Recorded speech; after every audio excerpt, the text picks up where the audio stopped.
ಇವತ್ತು ನಾನು ಬಾಳೆದಿಂಡಿನಿಂದ ವಡೆ ಮಾಡೋದನ್ನು ತೋರಿಸ್ತಾ ಇದ್ದೀನಿ. ಅದಕ್ಕೆ ಬಾಳೆದಿಂಡನ್ನು ಹೀಗೆ ಸಣ್ಣದಾಗಿ ಹೆಚ್ಚಿಟ್ಕೊಂಡಿದ್ದೀನಿ. ಅದಕ್ಕೆ ಏನೇನು ಬೇಕು ಅಂತ ಹೇಳ್ತೀನಿ. ಕಡಲೆಬೇಳೆ, ಈರುಳ್ಳಿ, ಕೊತ್ತಂಬರಿ ಸೊಪ್ಪು, ಅಕ್ಕಿ ಹಿಟ್ಟು, ಜೀರಿಗೆ, ಉಪ್ಪು, ಇಂಗು, ಜೀರಿಗೆ ಮೆಣಸು, ಶುಂಠಿ. ಜೀರಿಗೆ ಮೆಣಸು ಇಲ್ಲದೆ ಇದ್ದವರು ಹಸಿಮೆಣಸು ಉಪಯೋಗಿಸ್ಬೋದು.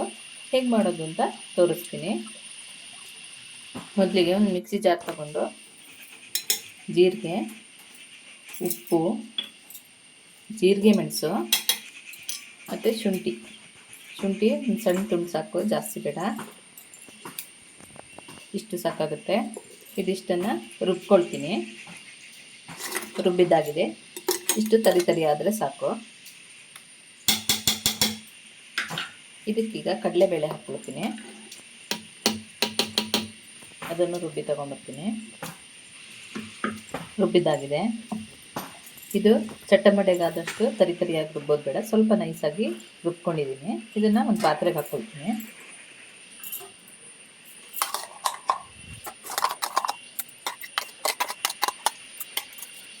ಈಗ ಬಾಳೆದಿಂಡನ್ನು ಒಂದು ರೌಂಡ್ ಬರ್ಸ್ಕೊಳ್ತೀನಿ. ಹಿಟ್ಟಲ್ಲಿ ಹೊಂದ್ಕೊಳ್ಬೇಕಲ್ಲ, ಹಾಗಾಗಿ ಒಂದು ರೌಂಡ್ ಮಾಡ್ಕೊಂಡು ತರ್ತೀನಿ. ಆಗಿದೆ ರುಬ್ಬಿದು. ಇಷ್ಟಾದರೆ ಸಾಕು. ತುಂಬ ಚಿಕ್ಕಕ್ಕೆ ಹೆಚ್ಕೊಂಡ್ರೆ ಹೀಗೆ ಮಿಕ್ಸಿಗೆ ಹಾಕೋದು ಬೇಡ. ಸ್ವಲ್ಪ ದೊಡ್ಡದಾಗಿತ್ತು, ಹಾಗಾಗಿ ಒಂದು ರೌಂಡು ಮಿಕ್ಸಿಗೆ ಹಾಕ್ಕೊಂಡೆ.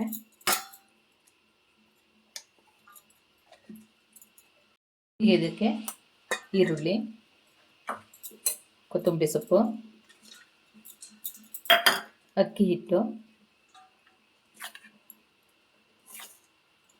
2 ಸ್ಪೂನ್ ಹಾಕ್ಕೊಳ್ತೀನಿ. ಮತ್ತು ಬೇಕಾದರೆ ಹಾಕ್ಕೊಂಡ್ರಾಯ್ತು. ಇಂಗು ನೀರು ಮಾಡಿ ಇಟ್ಕೊಂಡಿದ್ದೀನಿ ನಾನು. ಗಟ್ಟಿ ಹಿಂಗಿತ್ತು. ಗಟ್ಟಿ ಹಿಂಗೆ ಹಾಕಿದ್ರೆ ಎಲ್ಲೋ ಒಂದು ಕಡೆ ಮಾತ್ರ ಸಿಕ್ಕುತ್ತಲ್ವ. ಈಗ ನೀರು ಮಾಡಿ ಹಾಕಿದ್ರೆ ಎಲ್ಲ ಕಡೆಗೂ ಸಿಕ್ಕುತ್ತೆ ಅಂತ ಹೇಳ್ಬಿಟ್ಟು ನೀರು ಮಾಡಿ ಹಾಕ್ಕೊಳ್ತಾ ಇದ್ದೀನಿ. ಇದನ್ನು ಕ್ಲೀನ್ ಮಾಡಿ ಕಲಿಸ್ಕೊಳ್ಬೇಕು. ಕೈಯಲ್ಲೇ ಕಲಿಸ್ಬೇಕು.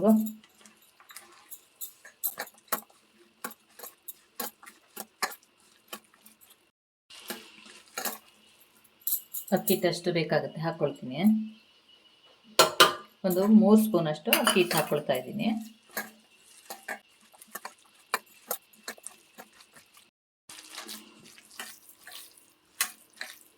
ಸಾಕು, ಈ ಹದಕ್ಕಿದೆ ಹಿಟ್ಟು, ಸರಿಯಾಗುತ್ತೆ. ಈಗ ವಡೆ ಮಾಡಿ ತೋರಿಸ್ತೀನಿ. ಒಂದೊಂದಾಗಿ ಮುದ್ದೆ ಕಟ್ಕೊಂಡು ಹೀಗೆ ಹಗುರವಾಗಿ ಒತ್ತಿ ಬಿಡಬೇಕು. ಬಿಟ್ಟು ತೋರಿಸ್ತೀನಿ. ಎಣ್ಣೆ ಕಾದಿದೆ, ಒಂದೊಂದೇ ಬಿಟ್ಟು ತೋರಿಸ್ತೀನಿ.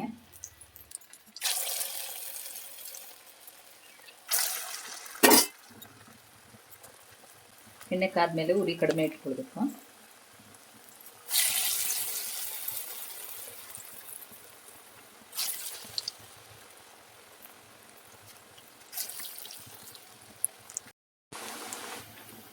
ಸ್ವಲ್ಪ ಬೇಯೋವರೆಗೂ ಮುಟ್ಟಬಾರ್ದು, ಪುಡಿ ಆಗುತ್ತೆ. ಆಮೇಲೆ ನಿಧಾನವಾಗಿ ಮುಚ್ಚಾಕ್ಕೊಳ್ಬೇಕು.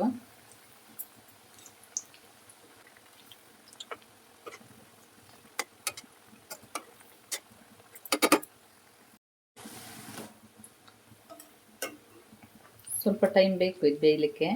ಬಾಳೆದಿಂಡು ಹಸಿ ಇರುತ್ತಲ್ವ, ಹಾಗಾಗಿ ಲೋ ಫ್ಲೇಮಲ್ಲೇ ನಿಧಾನವಾಗಿ ಬೇಯಿಸ್ಕೊಳ್ಬೇಕು.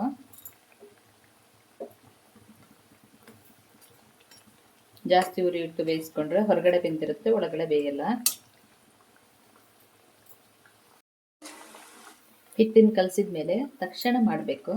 ಸ್ವಲ್ಪ ಟೈಮ್ ಬಿಟ್ಟು ಮಾಡ್ತೀವಿ ಅಂತ ಮಾಡಬಾರ್ದು. ಯಾಕೆಂದರೆ ಬಾಳೆದಿಂಡು ನೀರು ಬಿಟ್ಕೊಳ್ತಾ ಬರುತ್ತೆ, ಅವಾಗ ಹಿಟ್ಟು ನೀರಾಗಿಬಿಡುತ್ತೆ. ಬಾಳೆದಿಂಡು ವರ್ಷದಲ್ಲಿ 1-2 ಸತಿ ಆದರೂ ಉಪಯೋಗಿಸ್ಬೇಕು, ಒಳ್ಳೆಯದು ಅಂತ ಹೇಳ್ತಾರಲ್ವ.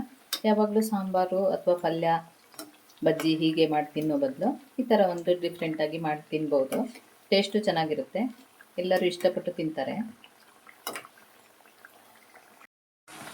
ಮಳೆಗಾಲದಲ್ಲಿ ತುಂಬ ಮಳೆ ಬರುವಾಗ ಇದೇ ಥರ ಬೋಂಡ, ಬಜ್ಜಿ, ವಡೆ ಹೀಗೆಲ್ಲ ಮಾಡಿ ತಿನ್ನಲಿಕ್ಕೆ ತುಂಬ ಚೆನ್ನಾಗಿರುತ್ತೆ. ಡಿಫ್ರೆಂಟಾಗಿ ಏನಾದರೂ ಟ್ರೈ ಮಾಡ್ತಾ ಇರ್ಬೋದು.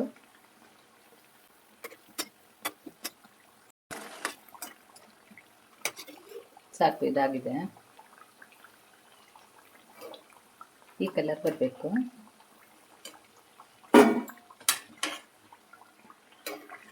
ಮೀಡಿಯಮ್ ಫ್ಲೇಮಲ್ಲೇ ಬೇಯಿಸ್ಕೊಂಡಿದ್ದೀನಿ ನಾನು.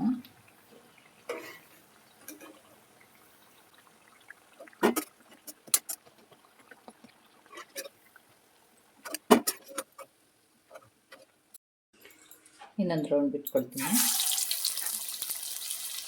ಇದನ್ನು ಭಾರಿ ಒತ್ತಲಿಕ್ಕೆ ಹೋಗಬಾರ್ದು, ಸ್ಮೂತಾಗಿರುತ್ತೆ. ಕಿಡ್ನಿಯಲ್ಲಿ ಸ್ಟೋನ್ ಆದಾಗ ಬಾಳೆದಿಂಡಿನ ರಸವನ್ನು ಕುಡಿದ್ರೆ ಸ್ಟೋನು ಕರಗಿ ಹೋಗುತ್ತೆ ಅಂತ ಹೇಳ್ತಾರೆ. ಹಾಗಾಗಿ ಆಹಾರದಲ್ಲಿ ಆವಾಗವಾಗ ಬಾಳೆದಿಂಡನ್ನು ಉಪಯೋಗಿಸೋದು ಒಳ್ಳೆಯದು.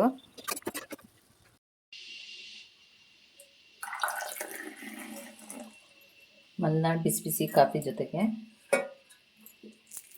ಗರಿಗರಿಯಾದ ಬಾಳೆದಿಂಡಿನ ವಡೆ ರೆಡಿಯಾಗಿದೆ. ಈ ವಿಡಿಯೋ ನೋಡಿ ಇಷ್ಟ ಆದವರು ಲೈಕು, ಶೇರು, ಕಮೆಂಟ್ಗಳನ್ನು ಮಾಡಿ. ಸಬ್ಸ್ಕ್ರೈಬ್ ಮಾಡದೇ ಇರೋರು ಸಬ್ಸ್ಕ್ರೈಬ್ ಮಾಡಿ. Thank you.